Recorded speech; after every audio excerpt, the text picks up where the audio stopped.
వ్యాఖ్యలకు మంత్రి పయ్యావుల కేశవ్ కౌంటర్ ఇచ్చారు.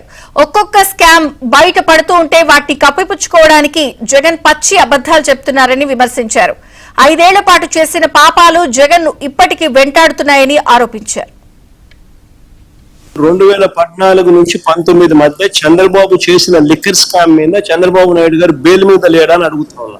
యాజ్ ఆఫ్ నౌ ఆ రోజు చంద్రబాబు నాయుడు చేసిన స్కామ్ చెప్తా చూడండి. రాష్ట్ర వ్యాప్తంగా 4380 లిక్కర్ షాపులు కోసం నిర్వహించిన లాటరీ ప్రక్రియ పూర్తిగా రివ్యూ చేశారు.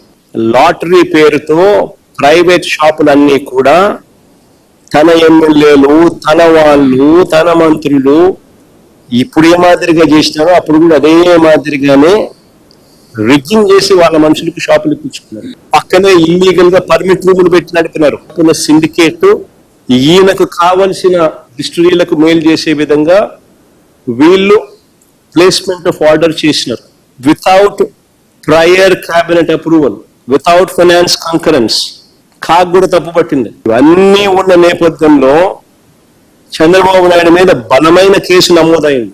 ఆయన ఇప్పుడు ఆ కేసు మీద బెయిల్లో ఉన్నాడు. అదే మాదిరిగా తను స్కామ్ చేసుకునే దానికి జస్టిఫై చేసుకునే దానికోసము మధ్యలో ఉన్న వైఎస్ఆర్సీపీ ప్రభుత్వ పాలసీని ఈ పెద్ద మనిషి ఏ స్కామ్ జరగకపోయినా స్కామ్ జరిగినట్టుగా చూపించే ప్రయత్నం చేస్తా ఉన్నాడు. తన అస్తిత్వాన్ని కాపాడుకోవడం కోసం ఉన్నవి లేనివి కల్పించి మాట్లాడేటువంటి ప్రయత్నం చేస్తూ ఉన్నారు.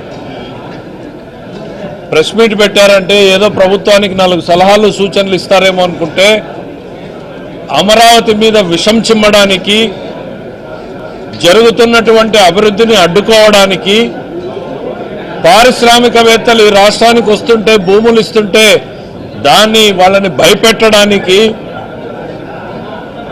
ఇక తను ఇన్వాల్వ్ అయిపోయినటువంటి లిక్కర్ మాఫియాలో వెలుగులోకి వస్తున్నటువంటి నిజాలను కప్పిపుచ్చడానికి ఈరోజు ప్రజల దృష్టిని మరల్చేందుకు ప్రెస్ మీట్ పెట్టినట్టుగా కనపడతా ఉంది. ఆయన మొదటి నుంచి చివరి దాకా ఏం మాట్లాడాడు? రాష్ట్రంలో లా అండ్ ఆర్డర్ లేదు. లా అండ్ ఆర్డర్ గురించి జగన్మోహన్ రెడ్డి గారు మాట్లాడితే ఎట్లండి? ఈ దేశం కాదు ప్రపంచం మొత్తం కూడా కొత్తగా తెలుసుకుంటా ఉంది.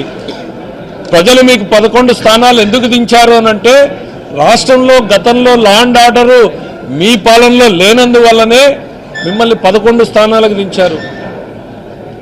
స్కాముల గురించి మాట్లాడుతున్నారు. లిక్కర్లో ఏదో జరిగింది అని. ఇవాళ ఉన్నటువంటి లిక్కర్ పాలసీ ఎప్పుడు పెట్టింది? ఎప్పుడో 40-50 సంవత్సరాల క్రితం.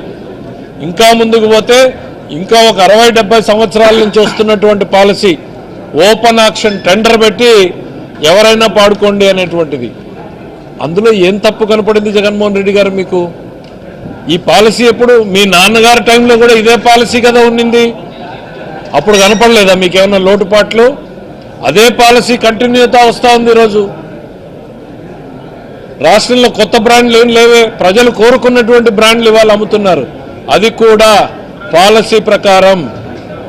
మీ గతంలో ఎన్ని అమ్మకాలు జరిగాయో దాని మీద 1%, 2% పెంచిస్తారు తప్ప భూమ్లు, జూమ్లు, ప్రెసిడెంట్ మెడల్లు, ప్రజలకు ఆరోగ్యానికి హానికరమైనటువంటి బ్రాండ్లు రావు. ఇక ఇసుకలో స్కామ్ జరిగిందని ఏదో పెద్ద ఫోటో చూపిస్తున్నారు.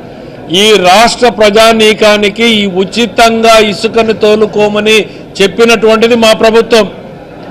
మీకు గ్రామ స్థాయి నాయకుడు, మండల స్థాయి నాయకుడు, జిల్లా నాయకుడి దగ్గర నుంచి మొదలుకొని తాడేపల్లి వరకు కప్పం కట్టి ఇసుకను తోలుకోవాల్సినటువంటి పరిస్థితి మీ ప్రభుత్వంలో ఉంది.